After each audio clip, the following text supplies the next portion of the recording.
Fala aí, beleza? Eu sou o Renato e esse é o Falatu 2. E hoje eu vou começar a falar de função composta e função inversa, de um jeito rápido e prático. Bora! Hora do show! Porra! Uma função precisa de dois conjuntos. Nesse caso aí, coloquei um na esquerda e um na direita. Toda função relaciona dois elementos, nesse caso x e f de x. Vou dar um exemplo para ficar bem mais claro. F de x é igual a x mais 2. Se x é igual a 1, então y é quanto? Então f de 1 é igual a 1 mais 2. Então 1 mais 2, 3, né? Então f de 1 é igual a 3. E o que isso quer dizer? Quer dizer que o 1 se relaciona com o 3. Diferentemente, a função composta ela possui mais do que dois conjuntos. Para ilustrar, eu coloquei três conjuntos. Do primeiro para o segundo, tem a função f, e do segundo para o terceiro, tem a função g. Logo, é parecido com o exemplo anterior. O x se relaciona com f de x, e um x qualquer se relaciona com g de x. Um exemplo sempre ajuda, né? Então, coloquei f de x é igual a x mais 2, e g de x igual a 3x. Então, se x é igual a 1, colocando na função, f de 1 é igual a 1 mais 2, vai dar 3. E g de x? Nesse caso, eu coloquei x igual a 3. Então, 3 vezes 3, 9, né?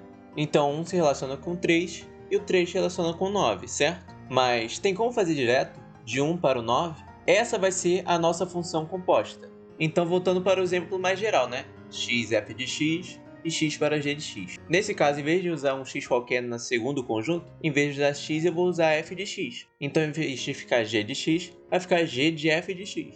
Coloquei somente um dentro do outro. Então, resolvendo, g de x é igual a 3x, certo? Então, se eu colocar g de f de x, em vez de colocar x, eu coloco 3 vezes f de x, né? Então, g de f de x é igual a 3 vezes x mais 2. Então, g de f de x, colocando a distributiva, né? 3 vezes x mais 3 vezes 2, que vai dar 3 vezes x mais 6. Só que tem uma outra anotação. Em vez de colocar g e f de x dentro dos parênteses, eu posso colocar g, bolinha, f de x. Essa é a função composta g de f de x. Então, agora só resolvendo, né? Se x igual a 1 no primeiro conjunto, vai ficar 3 vezes 1 mais 6. 3 vezes 1, 3, mais 6, 9. E é assim que a gente acha direto, essa função composta.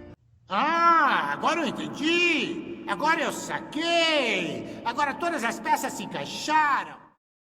A função inversa vai ser um g, voltando do segundo conjunto para o primeiro.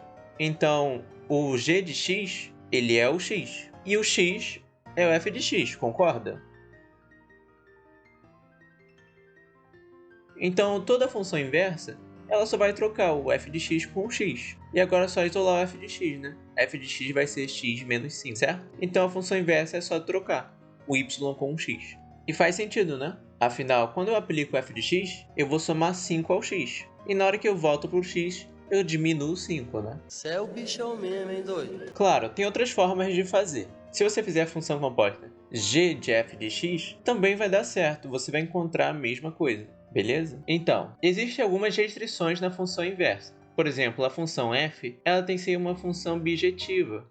Por causa da definição de função, a função f ela tem que ser bijetiva. Por isso que tem algumas restrições. Nem sempre eu posso colocar isso, trocar o f de x com x. Por isso tem que estudar mais a fundo. Função sobrejetiva, injetiva e a função bijetiva. Show de bola, né? Nesse vídeo, eu acabei rascunhando as coisas bem mais rápidas, né? Por exemplo, a definição de função, eu falei no vídeo da raiz quadrada. A raiz quadrada de 25 é 5. E por que não menos 5? Se inscreva no canal, deixa o like. Tchau, tchau.